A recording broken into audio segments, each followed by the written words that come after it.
lose all sense of reality and enter another world.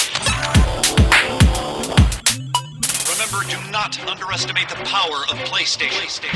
Beyond. What's up, everybody? Welcome to Podcast Beyond presents the infamous First Light Spoiler Chat. No, it's not a spoiler cast. Spoiler cast is when we all get together, Colin and I, and we rip a game apart and talk about how much we hated it. But this time, you loved this. And we have voice actors here from infamous First Light. Laura Bailey, Travis Willingham. How the hell are you? Great. I played Fetch. No, that's not how it worked at all. She played Fetch. I got it. You were Reggie in the real game. That's right. Not this fake game. Not this fake game. You like that? This DLC standalone. It's a solid 5 hours of DLC. It is. It's not. Well, I was getting in an argument here in the office the other day. It's not DLC. If it's standalone, it's not. But then still, it sounds like it is because downloadable content still could be a full game. Right? But then every game is downloadable content. Doesn't make sense. Yeah. So that's what I was saying. Fetch. Yeah, we've caught up on the fact that you're Fetch. You're on Up at Noon this Monday. We'll be talking about your whole career and a million other things. Yeah. Travis Willingham will be on Up at Noon in coming weeks where he throws things at my balls. And there's good times. There's nothing to beat around the bush on. They're like, did I hear that right? Yeah, that's exactly what it was. You did. However, spoiler chat is when we talk about the game. Gloves off. This is a spoiler alert. If you haven't beaten Second Son or First Light, you should stop listening. What are you doing? You had no chance. You shouldn't even come in A, here. what's wrong with you? B, get on it. Somebody wrote into Beyond this week and was like, hey, yeah, I'm gonna buy. I already pre-ordered First Light, but I haven't bought Second Son yet. Can I play that? And I'm like, no, don't. What are you doing? Don't do that. You don't understand. Technically, you could. You could, but But I wouldn't recommend it. Why wouldn't you recommend it? You can say everything now. Well, because you don't. The reason that this It's works so easy, podcast. The flavor. Okay, I know, right? The reason First Light works so well is because I feel like a lot of players had already fallen in love with Fetch or wanted to know more about her. So, I mean, to get that little a little wink and then see the full. Yeah, the hook is there in the regular game. I mean, people really were like, I want more Fetch from this game. You don't really know where she came from. You're such a good character. And get to really dive into that in this prequel. Yeah. It's interesting because I think going through in First Light this time around and seeing Fetch's story and seeing how she interacts with Augustine, right? I actually liked Augustine in this, whereas she's cool. In Second Son, she's terrible and I hate her and she's mean to all the Native Americans. But here she wasn't. She was cool and she was, trying to help a bit. Well, it's all vindictive, sure, really. Of course. To her own devices. But she's so, when she's shuts her off and says, "I'm be up there." It's just so great. Yeah, she's so wonderful to deliciously work evil. with. Yeah, Delicious. So then, I guess story-wise, how did you come at this? When I'm playing through it, it's like I kept making jokes. I was streaming it, right? Of well, I know it's gonna end badly. You know what I mean? I already know how. Titanic. Exactly. There's I already know the punchline to it, right? So is that hard to come at and play as a character? Yeah. Yeah. Especially because I think that a lot of things what people loved about Fetch is her fun quirkiness and her fast talk and lightness. Fast talk and lightness. Hey. Way to work that one in there. Yeah.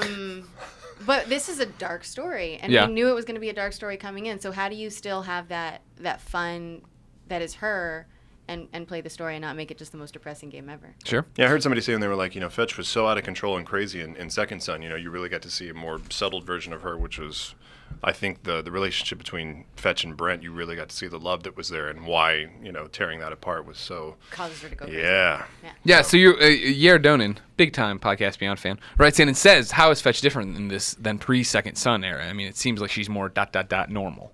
Normal, right? Is that, she starts out ... normal. Yeah. Even through the things that she's been through, she's grounded. Yeah. And through all of the losses that she faces in First Light, she really loses herself. And I think that's why it's so great playing Second Son is you get to see Delson guide her back into a path. A happier place. Hopefully. Yeah, or really evil and terrible. Yeah, exactly. You're not neon stabbing people against brick walls Right, anymore. that's fun. But I mean, so when you get cast for Second Son, you take on the role of Fetch. Does Sucker Punch just give you a piece of paper that says all of this about her, right? She lost Brent and that's why it's crazy. Was this part of the story fleshed out for you, or was it First Light was really the first look in on that as well? No. I knew that she lost her brother. Yeah. But even in Second Son when we were doing it, I thought that she lost her brother because he tried to steal her stuff. And yeah. So she, so they really, I don't think they had delved into the story as much yet. And then when they were writing everything for First Light, they were like, "Oh, this will be a great thing to do." Yeah. They're so good too because they're very responsive while we're shooting things. They'll come in with kind of a rough idea of where the character goes or where the story goes, and after we rehearse it a few times or shoot it, sometimes they'll say this needs to change, or they'll make some You're doing it all wrong, adjustments. Travis. I'm sure you hear that a lot. Yeah, they're like That was terrible. get us anybody but this guy. Just go through the movements and we'll overdub you with somebody else.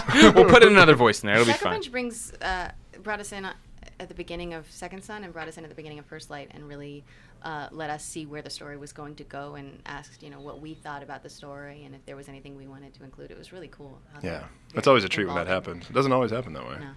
I was going to say, a lot of the questions here have to do with performance capture. You guys are actors. Yeah. You're in the cartoons. You're in Somebody the said video we are. games. You're Yeah. doing all this stuff. Jordan wrote in and said, what advancements in performance capture would you guys like to see for the art of storytelling? This is different, right? I mean, the whole ping pong ball suit and the camera in your face and doing all this. Yeah. That's not normally how you guys are working for video games, Although right? now it is becoming more the normal thing that we're doing. Yeah. A lot of big projects coming up that we're going to be shooting. still for can't talk another- about. That we still can't talk about. We're going to Jerks. be shooting for I know. a long time on it. Yeah.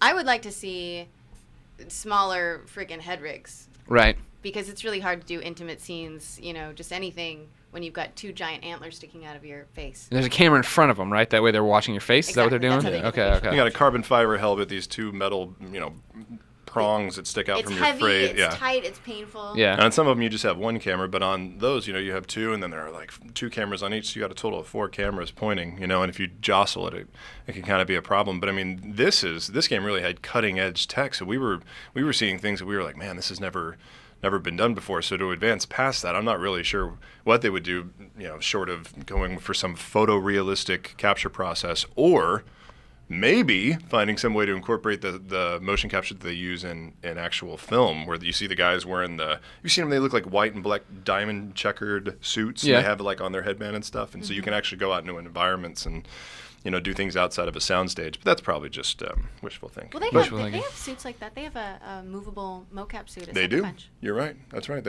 Some of the mocap, if what we do is crappy, Yeah. they'll come in and they'll do it actually at the studio themselves. Billy Harper will play. He's done some. I think Billy was my walk on a couple things. I that think that he- we ran out of time on, and he was like, "I got a pretty good fetch walk. Not gonna lie." You joke about that, but that's he man. made a point of pointing out during the debut trailer for First Light that when Fetch does the thing where her feet like cross, Yeah, that, he that did was that him. He went and himself. did that. I know, Yeah. I'm like, I don't remember. He's like, no. Did he you wear didn't. heels? You Did he wear? Fetch doesn't Fetch don't wear no heels, just Please. yoga pants. That's I right. guess that's true. Got some crazy ass And torn combat hose. boots. Yep, So Travis, Yep. you play Shane in First Light, I do. which is Boo. you're Yeah, a skis bag there. He's a total. It's the mullet. You just don't like the mullet. No, it's at Texas. It's all not really a mullet. It's Southern like a Texas. mullet. I Strong. hated Shane. I'm sorry, I totally interrupted your question. No, But no, I you're hated fine, please. Shane so He just much works here. that when we had recording sessions together, Yeah. I was like mean to him during the sessions. I couldn't stand being in the room hearing him do Shane. 'cause That's I hated interesting. that It's true. A couple character takes in, I'd look over and she was just like fuming and kind of like staring at me and stuff. And I'd lean over and I'm like, "You okay?" And she's like, "Yeah, I'm fine." I'm like, "Oh shit, I'm in real trouble here." Yeah. I was like, "Are you okay?" And she's like, "Look, I don't like your character. All right, I'm having to do it over and over. It's getting under my skin." And I'm like, "Mission accomplished." This is weird. Like, oh, okay. Yeah. Does that happen a lot? Is that something? I mean, not you hating him, but I mean, like, getting wrapped up in a character like that. Yeah. If you have an emotional scene or something, it's really hard to break out of that emotion. Like if this Brent scene. Yeah. The scene. I was there for that. It was really heavy. Yeah, it was really heavy and it's really hard, and you end up finishing the scene and you just think it was crap. Yeah. Because you're so sad already that you're Sure, like, everything I'm sure, doing sure. is terrible. I'm the worst. Yeah. Yeah, but So- they're crying. It's crazy. Was I that cut is off that your the? question? No, you're fine. I'm going back to you. I don't care about Travis anymore. You've cut him off already. sorry. I'm just dressing. You reminded me of this question here from Sabatio. He says, "Were there any moments you got emotionally caught up in during voiceover?" Is that? I mean, he says voiceover, obviously for the entire performance. Right. Was the death of Brent, like when you kill him, was that the most like gut wrenching one for you, or was there something else that stands was really out? hard, but then the scene that cuts right after that, where it's right after she's told Augustine about it. Mm-hmm. That was a really, really gut wrenching scene because it was instantly having to be in the place where Brent has died, Mm-hmm. and then having him being introduced into the scene and just like letting it out on him. And you did that. Yeah, that was a different. We were actually on the mocap stage, and the sound guy had I don't know if he would either miss the fact that she was going to be sending this huge wave of emotion and sound that she personified with this scream. But my back was to him, so he didn't know I was actually like crying. She got off the bench, and she's been, there are tears coming down her face, and she just lets forth this banshee scream, and you saw him like kind of like jerk or whatever, but it affected everybody. And that was, I think, it was directly after filming the Brent scene, which all of us. No, Brent scene came later. Was that later? Yeah. Oh man. Yeah, we were all a little compromised watching it. Some people think that in motion capture you just kind of go through the emotions, or you can fake it. But even with the technology the way it is now, and where games are at, you can tell if someone's kind of phoning it in, or just going 80%, or just kind of playing with it. And in real moments like this, or in like The Last of Us, where they're really diving into something that hits you in the heart, you find yourself with the controller in your hand, and you're going, oh man, like you got to pause it and take a second. For us, that's what I felt like was going on in that. You guys have been doing the voice acting stuff for a long time. You've obviously come up through cartoons, different things. Did you expect, when you start doing video games, did you expect it to get to this point, or did you always bring this to it? Were people always taking this seriously? No. I mean, we've really been part of a rise in, I think, the story-driven narrative that you're seeing in games now that we love to see as gamers, but as actors, it's just such a treat, because you get to explore roles and worlds and powers and things that you might not get a chance to on camera, because it is such a competitive world, and the on camera. I mean, voiceover is competitive too. It is very much so. It's incredibly competitive, but I think we're just in a better place there that we get to play the fun parts. Yeah. Okay. Speaking of fun parts, you're dead. You're Shane. Well, you're dead as Shane. I didn't even think about that. You're dead. Sucker Punch hates survive. you. Sucker Punch hates you. I know. Dead as Shane, but more importantly, dead as Reggie. I thought maybe I'd have a more fair handshake on this one. And Billy Harper was like, nah, done. No, Nate Fox, that guy. Yeah, I can't stay alive if I tried. There is a conspiracy theory started by myself that maybe Reggie is alive in said concrete. I could totally understand that, because it's encased air bubbles. Right. Fetch was in the maybe concrete monster. Fetch Reggie and comes Eugene back. were inside of a giant concrete tomb at some point, and they got out of it. She could engineer a little oxygen bubble in there. She knows what she's doing. I'm dead. No. Okay. Well, that's Probably sad. dead. Okay. George wants to know: would you be accepting of Delson, or would you be more like Reggie? He's talking about how Reggie had this whole arc, right, of like, it's your problem. Let's push it to the side and stuff. In a very serious answer to that question, like if it's really your brother, you got to love them, regardless of whether they're doing right or doing wrong. And I think for Reggie, I always thought Delson was kind of erring on the side of wrong, and because he gets these powers, all of a sudden he's got a chance to try and focus him to maybe do more good. Yeah. And I think I would be just as approving of Delson, as long as he was doing the good karma stuff. The negative karma stuff, maybe I'd try and go, I'll give you a chocolate bar if you don't kill everybody. Stop killing everybody. How about that? Oh, yeah. Probably. So, guys, it's been a whirlwind here, but we're already at the end. What? Man. I know. So fast. Hey, you know what? You shouldn't have had so many fans coming up at noon to get your autographs and take photos with you. It's your own fault. They were nice. They were nice kids, weren't they? What are any final thoughts on your Infamous time? Hopefully more Fetch games come along the way. Heck yeah. Yeah. I love that Infamous universe. They really seem to enjoy exploring it, and we're fans of that too. Maybe I'll get to die a third time. Maybe you'll come back. And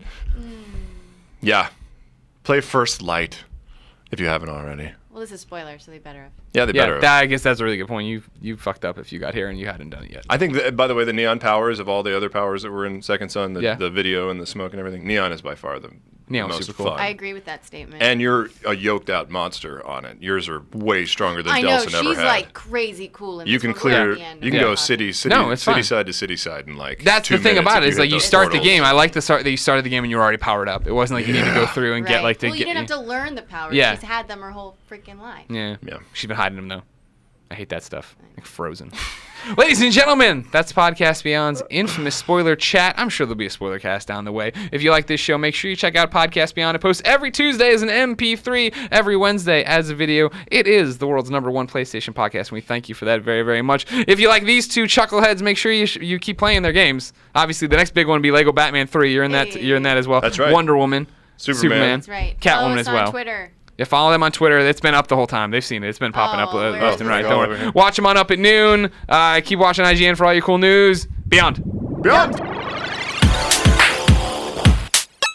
Users lose all sense of reality and enter another world.